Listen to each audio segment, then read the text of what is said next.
Muy buen día, licenciado. Voy a presentar una recuperación de la nota del Google Forum del 4 de noviembre de 2020.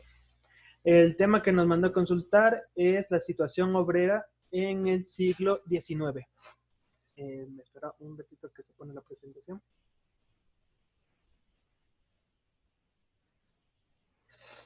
Ya, aquí tenemos la situación de los obreros en la Europa del siglo XIX presentado por Andrés Chiquez. Este periodo se remonta más a la revolución industrial, ya que eran varios cambios transitivos que hubo durante la época de producción, ya que no se generaba tanta producción en las empresas o, como es esto, para la economía del país, se tuvieron que poner máquinas de trabajo y con eso llevó varios cambios a los empleados. Se formó un nuevo ritmo y una disciplina muy estricta, formando así el socialismo, el socialismo para los trabajadores, ya que los obreros vivían precariamente y la presión burguesa era aún más. Los burgueses eran aquellos dueños de las empresas o básicamente los fundadores de las maquinarias. Para generar su empresa necesitaban a varios trabajadores y los únicos que se enriquecían eran ellos. Pero claro, los obreros trabajaban para ganar un salario para cada parte de su familia. Si hablamos de la situación obrera en el siglo XIX, nos estamos remontando tanto como en la revolución industrial como los cambios. Todo vendría a ser el movimiento obrero. ¿Qué es el movimiento obrero? El movimiento obrero es una marcha o, como es esto, organizaciones para combatir las deplorables situaciones de trabajo. Por ejemplo, como la mala alimentación y las situaciones en minas, que generalmente había muchas situaciones muy deplorables que le daban inicio a nuevas enfermedades en el continente, como por ejemplo la tuberculosis. Y todo esto a los burgueses no les importaba. ¿Por qué? Porque los trabajadores eran reemplazables. Lo que les importaba más era la producción. Y el crecimiento económico del país era la excusa perfecta para ellos. ¿Qué puedo decir con esto? Aparte, el movimiento obrero también se genera para combatir distintas cosas provocadas por el trabajo precario que tenían los obreros. Se formó la prostitución, el robo y el alcoholismo. También, como ya había dicho antes, las enfermedades por falta de alimentación.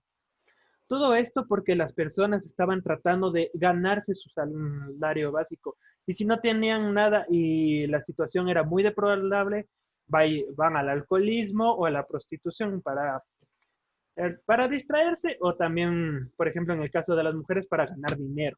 También da como en el caso de los ladrones. Este movimiento obrero se extiende no solo para la parte del siglo XIX, sino ya hasta los años. Incluso hasta la revolución bolchevique fue casi el final de todo esto, según estaba leyendo de estas fuentes. Y lo que voy a enumerar aquí son las fases del movimiento obrero. ¿Qué tenemos? El ludismo. El ludismo eran las primeras, como es esto, manifestaciones entre los trabajadores, pero estas eran clandestinas. Su modus operandi, por así decirlo, era presionar a los propietarios, perdón, destruyendo sus maquinarias, haciendo grafitis y todo esto. Por eso es que al momento no se los consideraba, sino se los decía como una revuelta, algo así. Las mutuas de socorro es lo que le siguió. Esto sí ya fue una lucha llena de organizaciones solidarias que se generaban para combatir o garantizar los seguros de salud para los trabajadores, porque las personas seguían muriendo y no hacían nada al respecto. Los sindicatos obreros. Los sindicatos ya son organizaciones formadas y establecidas de entre todos los obreros. Estas defendían sus derechos, o más bien creaban sus propios derechos para cada trabajador. Después vieron el cartismo y partidos políticos obreros.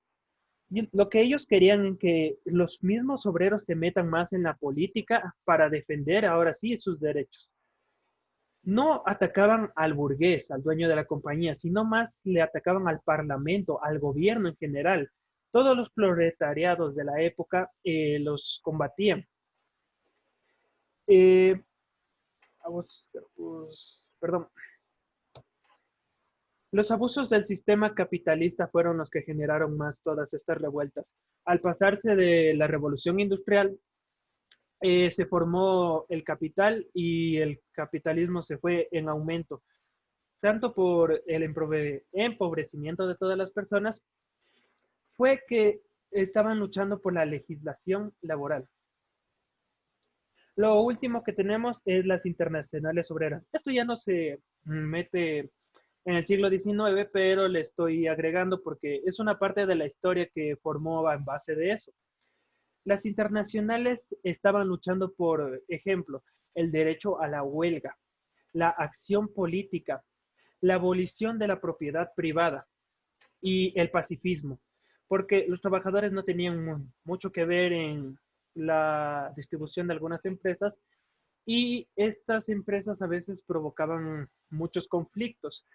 Algo tenía que ver mucho con la Primera Guerra Mundial, pero como es esto, no voy a entrar a ese tema a fondo.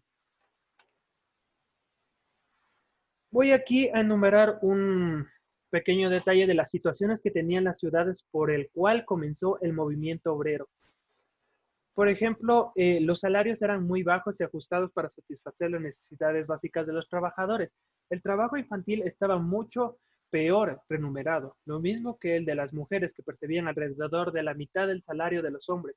Fue una sobreexplotación entre las mujeres y los niños. Y en las zonas industriales se pensó que sería conveniente que las viviendas de los trabajadores estuvieran cerca de las fábricas. Así surgieron los barrios obreros, con edificios de 2 o 3 plantas al principio, pero que aumentaron progresivamente en altura y volumen, a la vez que se extiendan por sus suburbios de las principales ciudades. Los barrios obreros crecieron en forma desordenada, sin que los poderes municipales se preocupasen de atender a los servicios como eran el trazado ordenado de las calles, alumbrado público, conducción de agua, alcantarillado, basuras, etc. Las calles y patios estaban muy degradadas por el amontonamiento de basuras y de desperdicios. Al no haber desagües, las aguas sucias se estancaban. Esa situación unida al hacinamiento y a la mala ventilación aumentaban el peligro de infecciones. El interior de las viviendas era muy pobre, con pocas habitaciones, siendo frecuentes las cocinas y las letrinas comunitarias. Ya viendo esto desde un punto de vista, incluso la Europa de ese tiempo era muy contaminada, muy deshecha tanto por las fábricas y como el surgimiento de los barrios obreros.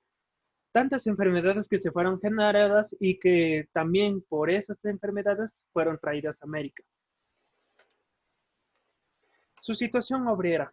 Como ya he mencionado antes, en la relación con la dieta, el alimento principal siguió siendo la harina en forma de pan o de gachas y la patata, que se difundió de forma extraordinaria hacia la mitad del siglo XIX. El consumo de carne, frutas, verduras y pescado fue un cambio siempre muy escaso. El gasto en vestidos era muy reducido. La indumentaria del trabajador se diferenciaba claramente de los burgueses, la blusa, la gorra y eso. Solo le daban la ropa de trabajo y no podía tener más. El movimiento obrero intentó mejorar el ocio de los obreros a través de nuevos centros como las casas del pueblo, donde además de reunirse para debatir sobre aspectos laborales y políticos, se podía encontrar una alternativa a la taberna con clases, charlas, teatro, biblioteca. Ah, como ya se surgía tanto la sobreexplotación, no tenían ni tiempo para descansar o tanto para pasar con su familia. Por eso también se refiere el alcoholismo, no solo por la depresión por que no ganaban el salario que era justo para ellos, sino también por poder hablar con sus amigos o, como es esto, o tener una vida plena. Ya no tenían una vida, solo trabajan para alguien y nada más. Entonces, por eso surgió más el alcoholismo y el movimiento obrero tuvo su propia respuesta. Y eso sería todo con respecto a mi exposición. Muchas gracias, hasta luego.